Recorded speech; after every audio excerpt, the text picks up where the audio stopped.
Hvad laver du, Signe? Jeg tisser. Er det rart? Ja. Jeg var pissebokset. Velkommen tilbage til Karangalejren her på sydsiden af Kilimanjaro. Hun ligger lige der. Og man kan godt se, at det er en utilgivende dame, vi har givet os i kamp med her. I dag der går turen her fra Karangalejren op over her til Barafu-lejren og sandsynligvis videre til det, der hedder Kosovo-lejren, der ligger lidt længere herovre på østsiden. Og så kan man ligesom se kanten af bjerget, vi skal gå op af i morgen på topturen. Så nu starter det store eventyr. Topturen starter sådan set nu. I dag skal vi her fra Karangalejren og op til vores basecamp. Forhåbentlig alle sammen velkommen til udfordringen, kampen mod Kilimanjaro. 14 nordjyder kæmpede i 10 døgn på friluftsfærdigheder i TV2 Nords serie Udfordringen. Et barsk instruktørkorps udsatte deltagerne for en række vilde og grænseoverskridende prøver. Vinderen blev 26-årige Signe Thomsen fra Aalborg. Nu tager hun sin mor Susanne og ekspeditionsleder Jon Lindberg med til Afrika for at udfordre sig selv igen. Sammen skal trekløveret indkassere hendes første præmie, bestigningen af verdens højeste fritstående bjerg. Det her er udfordringen, kampen mod Kilimanjaro. Karanga Camp. Det er lidt som om hver morgen bare slår den næste. Altså udsigten her bliver bare vildere og vildere. Og jeg kan rigtig godt lide kulde. Og vi begynder også faktisk at nærme noget, der ligner lidt kulde nu. I morgen der bliver det rigtig godt. Der er vi oppe i basecamp, og der skal jo være rigtig koldt. Men lige nu er udsigten til toppen. Det er altså en særlig følelse at bevæge sine små, korte, tykke ben heroppe. Og så vågne op ved siden af bjerget her. Helt skyfrit. I hvert fald toppen af den. Det er lækker. Der er gang i lejrliv lige nu. Alle folk er ved at vågne. Gør sig klar til at komme videre. Teltene bliver pakket sammen. Kokken er i gang med at lave mad. De bliver kogt vand til os. Folk zoomer lidt rundt og gør det, de nu skal. De er jo på arbejde, mange af de her porter her. Så det er bare et specielt sted at være i sådan en camp her. Men også fedt. De lokale er super flinke, altså vil gerne snakke helt vildt. Nu er jeg på de der piller der. Men mine hænder og fødder er stadig meget hævet. Så jeg ved ikke lige hvorfor. Og så føler man lidt svimmel, men jeg tror, det går. Ingen hovedpine. Så umiddelbart har jeg det rigtig fint. Så du skal... Men min læbe... Jeg ved ikke, hvad det er. Det ser mærkeligt ud. Det går mega ondt. Den er sådan helt svulmet op.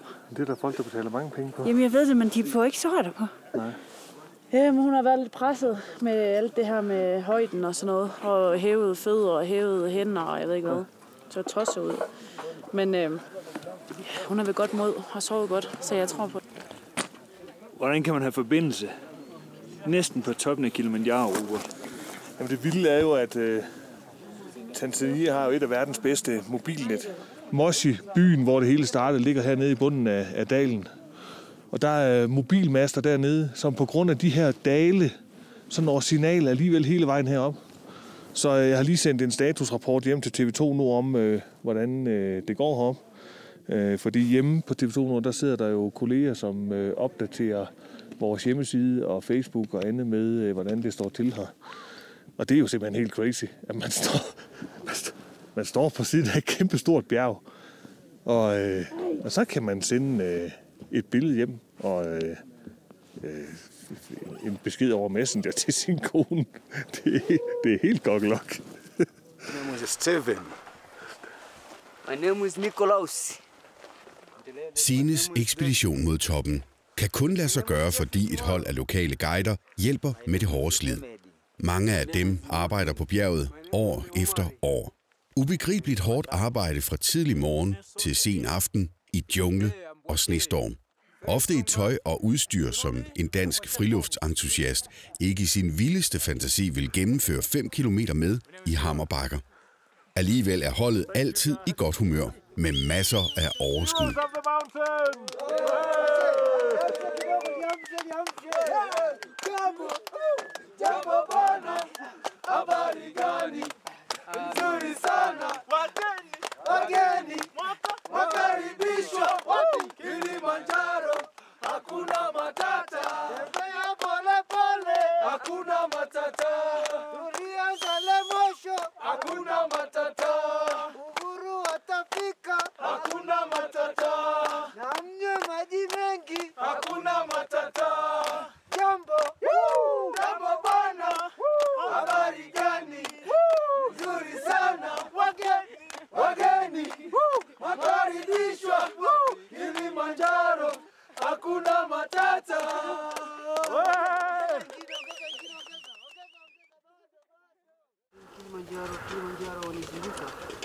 Dagens tur mod Kosovo Camp betyder en stigning på 800 højdemeter. Turen starter i 4.000 meters højde og går opad hele dagen. Allerede her mærkes det, at luften er tynd, og ilten derfor er mindre. Det er hårdt, bare man skal flytte en taske. Så er det frygteligt med den tynde luft her. Man skal ikke lave noget som helst, så stønner man som et helt lokomotiv. Jeg skal lige i gang. Selvom vi har sovet 10 timer eller sådan noget, så det kan gøre det. Ja, vi har sovet længe i dag. Ja. Men vi er klar. Ikke? Yes! Det bliver pissegodt. Ja. Ganske som det har været de seneste dage, skifter vejret flere gange i timen. Fra klart og stille til blæsende og med ubarmhjertig regn og slud.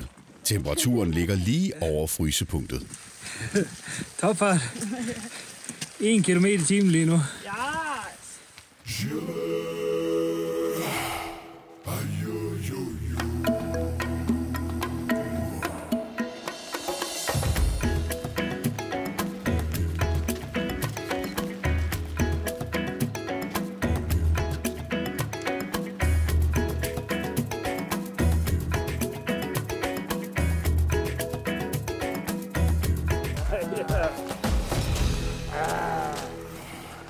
Good job, good job, good job. Come my friend. Ja. Det er altså de stærke drenge. Altså, de kommer og overhaler os med køkkener og alt muligt, selvom vi er gået for 3 kvarter siden. De er virkelig hardcore. Men min hjerne, den er ved at sige af igen, så jeg skal snart have noget pilleværktøj. Jeg har ikke flere punkter. Så. Man må dulle med hjernen med de der panodiler og Ipren, og jeg ved ikke hvad. Man skal bare have en ordentlig dosis, så kører det. Og vi kan se toppen, så vi er på vej det rigtige sted hen. Ja, skal bare have masser af snacks, masser af vand, lidt hovedpinespiller. Mambo! Se på!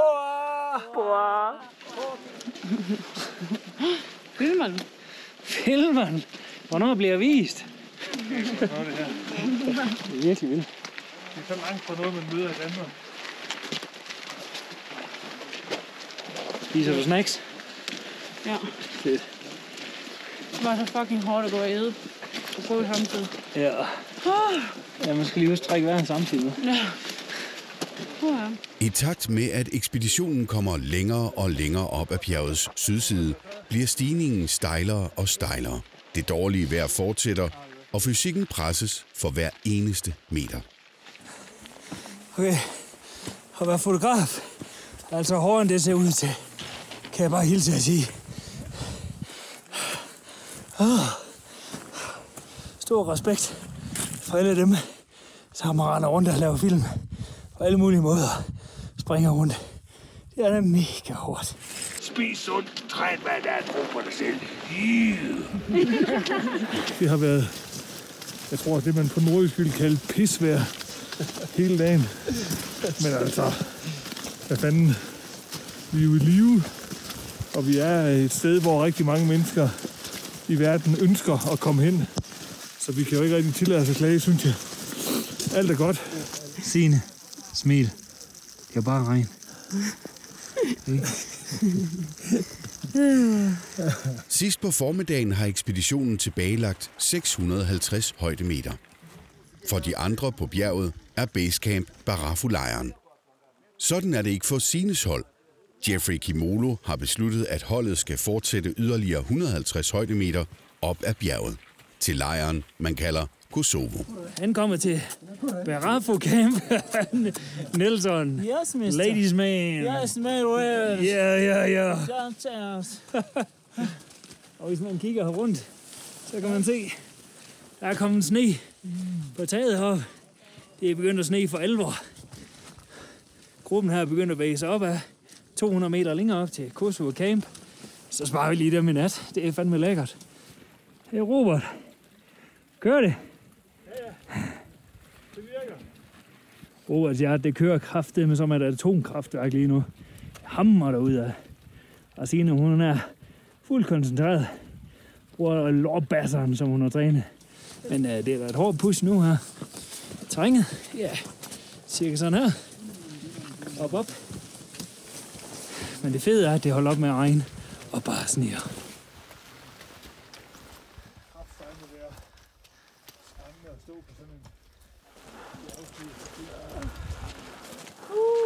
Welcome everybody to Kosovo camp. This is the camp at 832 meters.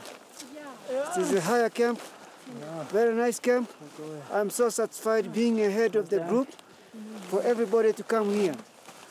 Up to everybody. Hej Robert.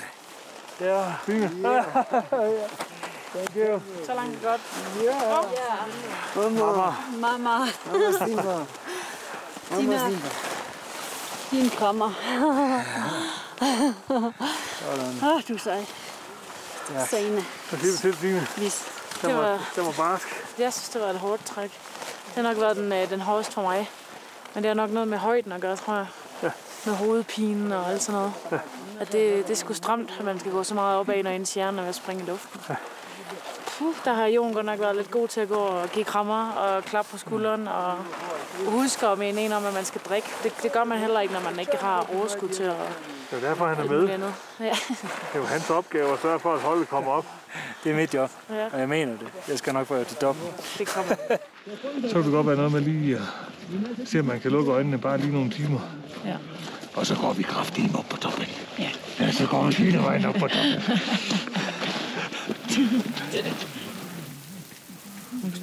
Hvis du var en telefon, så ville der stå, at der er low bat. Ej, for helvede, jeg var nok helt smadret. Det var det hårdeste træk for mig der. Jeg håber, den hovedpine går væk. Den sad lige i baghovedet, som hende, hun sagde. Det er en fucking hjælp, man har skruet på hovedet. Jeg har det faktisk meget bedre, end jeg havde det i går. Mit hårdeste træk, det var i går. Og alt det, vi har haft. Jeg var færdig i går. Jeg var klar til at sidde hjemme med et eller andet. Goodbye. Fuck, jeg var dårlig. Jeg er spændt på i aften, altså de her berømte nattetimer, 6 timer med pandelygte igennem grus og sådan noget. Det er jeg spændt på, men hvis det er sådan her, så kommer vi sgu da op alle sammen. Ja. Og da jeg var oppe sidst, for lige at slå en streg, der kunne man faktisk se bjerget stå heromme. Det ser frygtindgydende ud. Hallo, yes, kom på. Ja, på. Aftensmaden ankommer. Altså, man spiser altså godt heroppe i 4.800 meter nærmest, altså det er vanvittigt. Pasta og alt muligt. Det er ikke det, vi går ned på. Og det er jo egentlig det, vi skal nu. Nu skal vi ind og have noget at spise. Det er ved at blive mørkt her. Så skal vi ind og have alt det søvn, vi overhovedet kan presse ned i vores lille sovepose. Fordi kl. 11, så banker porteren på døren igen. Så skal vi op og tage tøj på, gøre os klar.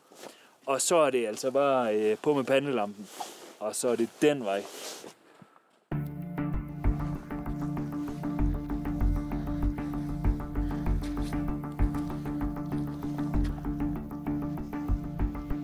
I løbet af natten gør Kilimanjaro det klart, at bjerget ikke overgiver sig uden kamp. Temperaturen falder, og vejret viser tænder. Mens det sner kraftigt oppe på bjerget, lyner og tordner det længere nede, hvor lyset fra byen Moshi kan skimtes på undersiden af skyerne. Klokken bliver 23, og holdet står op. Foran ekspeditionen står 1000 højdemeter på en bjergside, hvor stigningen varierer fra 20 til 45 grader. Nå, Signe. Har du grædt i med alvor? Ja, sådan nu. Det er fedt. Hvad siger du til det? Det er cool. Jeg er klar. Vi har lige sovet nogle timer, og jeg drømte, som om jeg har sovet en hel nat om den her tur. Så jeg er klar. Det er fedt, og vejret det er fandme godt. Der er stjerner og koldt og torden i baggrunden og lyn, og det er fedt. Det går ikke være bedre. Det bliver spændende, det her. Der er sne. Det er en fantastisk start på natten, så man kan sige det sådan. Lyn og torden i baggrunden herude. Så ja, og der er lige lidt snacks i den til, så alle er i godt humør. Vi tror på det bedste. Klar til det værste. Today is our final day. We are traveling from the base camp here at Kosovo camp. We need to travel from here to Stella Point, very steep part, and we will spend up to 5 hours from here to Stella Point. Just in a single push, we are traveling together, and I'm hoping that the God gonna give us strength and help, power, and that we travel safe towards and from this camp. Ja. From Stella Point to Uhuru Peak, just 200 meters, we'll need to spend 1.5 hours. Total hours, up to 7 hours total. Oh God, here we are, your beloved children. We need your help, strength, and power to travel very safe from here to Uhuru Peak to the top of Africa. Everyone has the dream long time ago, and this is the proper time. We need to travel very safe towards Uhuru Peak under your umbrella. Everyone to reach his dream. Thank you, God. Oh, God. Everyone say amen. Amen. All the way to the top!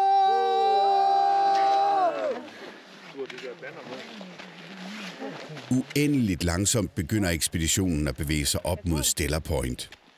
Temperaturen er -5 grader, og sneen gør underlaget glat og forræderisk. Hver indånding indeholder mindre end halvt så meget ilt som her hjemme i Danmark. Slow and steady. Yeah. Yeah. So the group is doing good? Very happy with the group. The group is in positive performance, and I hope nothing special. We're gonna make it. We are in very good speed. Just making some breaks as much as you want, and I hope everyone is in good shape. Looking forward to be at the top in a very unestimated time, as usual. Nice. Sunrise time on top of Kilimanjaro. Yeah. That is my expectation. Det går satme godt. Vi er på vej op mod toppen nu. Det sneer, men alle er egentlig ved godt mod. Så jeg er ganske tilfreds med, hvordan det går. Vi skal nok komme til toppen i aften, det er helt sikkert. Det tager den tid, det tager, og så ser vi, hvornår vi er der. Men vi kommer derop. Det glæder jeg mig til. Men selvom både chefguiden Jeffrey og ekspeditionslederen Jon har forventninger om, at holdet når til toppen inden solopgang, så viser det sig hurtigt, at det slet ikke bliver så let en dag. Susanne får problemer med stigningen. Eneste løsning er at lade Jeffrey bære hendes rygsæk. Susanne, hvad sker der? Ja, en lang tur. Ja, det er godt. Ja. Jeg begynder at fryse mine fødder. Okay, ja. Det er godt, Jeffrey, han lige kan tage tasken lidt. Det er stærkt. Også TV2 Nords videojournalist Robert Bedsted begynder at mærke presset. Hjertet slår regelmæssigt, men medicinen gør, at han har svært ved at optage ilt nok. Det her skide hjertemedicin, som jeg jo til synligheden er nødt til at tage, fordi den der gamle lidelse, jeg har, den er kommet tilbage. Det gør, at min puls ikke kan blive ret høj. Så det her, det er meget krævende. Og jeg er meget svært ved at få luft. Også Robert må aflægge sin rygsæk for at mindske belastningen på kredsløbet. Ekspeditionen stiger skridt for skridt.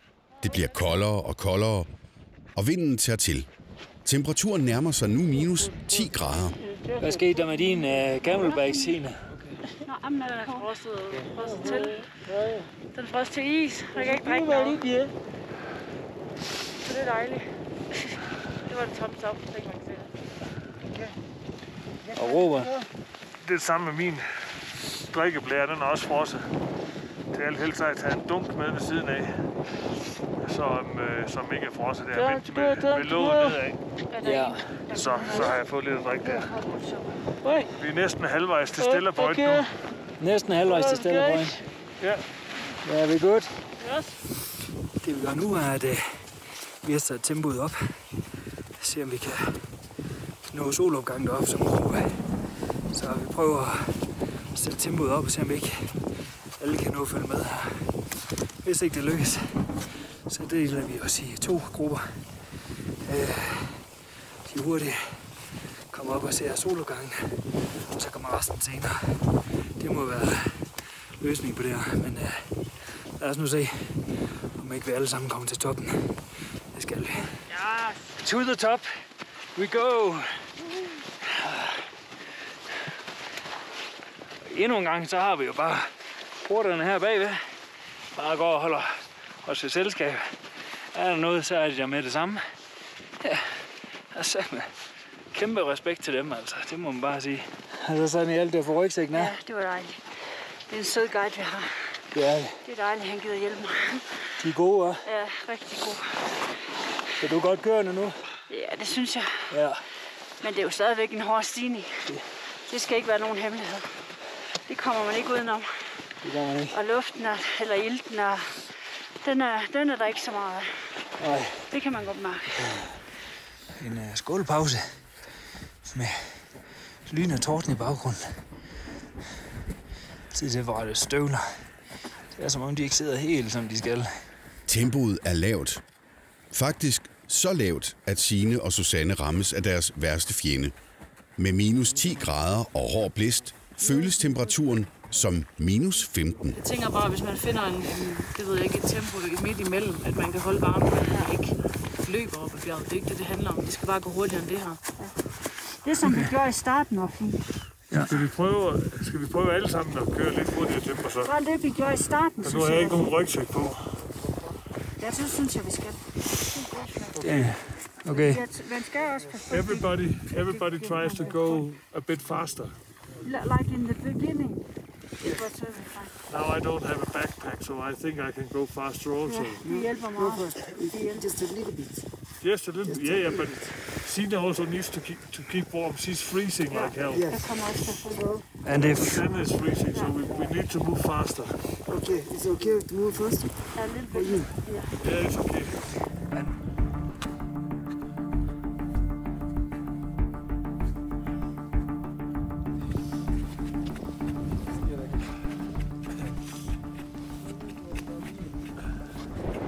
lige midt i snestormen, så hiver han lige en kop varm te op. Jeg er kraftet med det sindssygt et eller andet sted. Men man kan godt se på folks ansigtsudtryk. Der sidder en dame ved siden af, og så hører hun er også lidt presset, tror jeg. Men hey, vi skal fandme nok nå derhen. Natten er ung endnu, og vi når det. Prøv at se, om du kan få en mundfuld ned.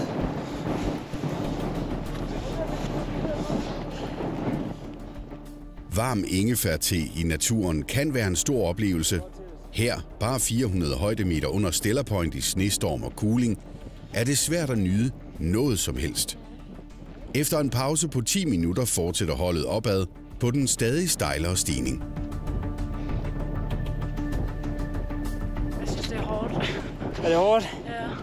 Ja. Det er fordi, jeg bliver nedkæmpet på kulde, så nu har jeg lige fået en ordentlig dunjakke på, så håber jeg, det hjælper. Fedt. Men det er hårdt. Kan du finde det gode humør? Ja. Nice. Vi er langt 2/3. Det kører for os. Hey? Jo. Vi skal nok nå det op. Nej, for fanden. Er det for hårdt sådan? Ja. Jeg synes, det er lang vej. Men vi er 2/3. Vi gør det fucking godt. Jeg kæmper virkelig en kamp. Det er godt. Her bag ved mig, der går gruppen. Jeg tror, vi alle sammen vi er ved at være godt presset af vinden og blæsten, kulden og højden. Kvalme, dårlig hjerte og træthed. Det begynder at melde sig. Men vi er 2/3 fremme. Vi skal fandme nok nå det. I 5.600 meters højde har TV2 Nords videojournalist igen udviklet et anfald af atriflimmer. Så chefguide Jeffrey Kimolo vælger at sende ham tilbage til basecampen. Der er ingen anden udvej end at afbryde optagelserne og lade resten af ekspeditionen selv filme det sidste stykke. Det ser ikke Robert. Ja, Godt kæmpe. Pas på dig selv ned, ikke også? Der er masser af tid. Tag de pauser, der skal til. Ja. Nu gælder det om for Signe på toppen og få Robert sikkert ned. Det er for sjovt, det her. Og det skal det blive ved med at være. Det er stejl. Men i stejlen, det kan du godt klare. Og han har kroppen. Min krop? Ja. Nej, du ved så. Forfærdeligt. Yes. Det var klart. Men vi må videre. Step by step. Jeg skal bare have de pauser her. Jeg er simpelthen nødt til at ilde mine muskler. De er bagud. Ja. Den er tof lige nu. Den er satan knæk med tof. Men udsigten, den er fandme det værd. Det kan jeg bare hilse at sige. Yeah. Vi er ved krateret. Nice.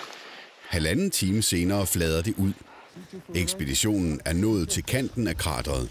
Stella Point ligger blot få 100 meter væk, og følelserne sidder uden på tøjet. Hvordan har du det? Ikke så godt. Hvorfor?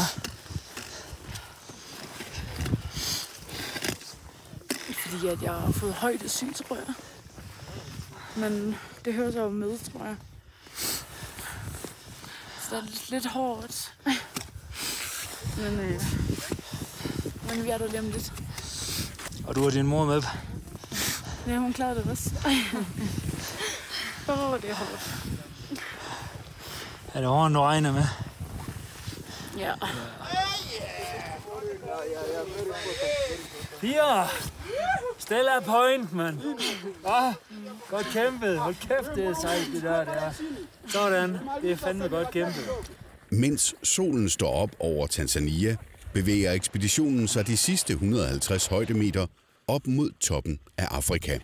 Et enestående eventyr nærmer sig kulminationen, og Signe kan indkassere sin første præmie. Det eftertragtede foto på toppen af verdens højeste fritstående bjerg. Det var mega hårdt. Det var vanvittigt hårdt. Og da vi stod ved Stella Point, var jeg jo stortudet. Jeg var ved at kaste op over mig selv, og havde undervejs været op bag en sten, fordi jeg havde ondt i maven. Og jeg havde lyst til at kaste op, men jeg havde heldigvis ikke rigtig spist noget. Ja, og så kom vi op, og det var jo igen lidt en blandet følelse. At man er glad for at stå der, men man var også ved at... Ja, det ved jeg ikke. Man havde det dårligt i hele sit skrov, og ville egentlig bare gerne ned igen og prøve at forsøge at komme lidt i balance. Og det gjorde vi. Det tog lang tid, men det holdt hårdt, men vi kom ned, og nu er det jo bare, nu er det fedt.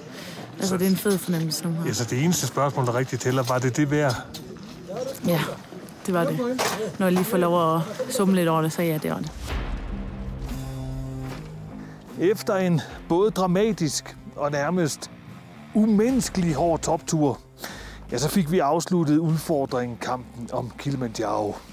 Signe, Susanne og Jon, de nåede alle tre op på toppen. Signe fik indkasseret den første præmie, som hun jo faktisk har ventet på i over et år. Og jeg kan garantere jer for, at hun har fået en oplevelse, hun aldrig glemmer. Tak fordi I kiggede med.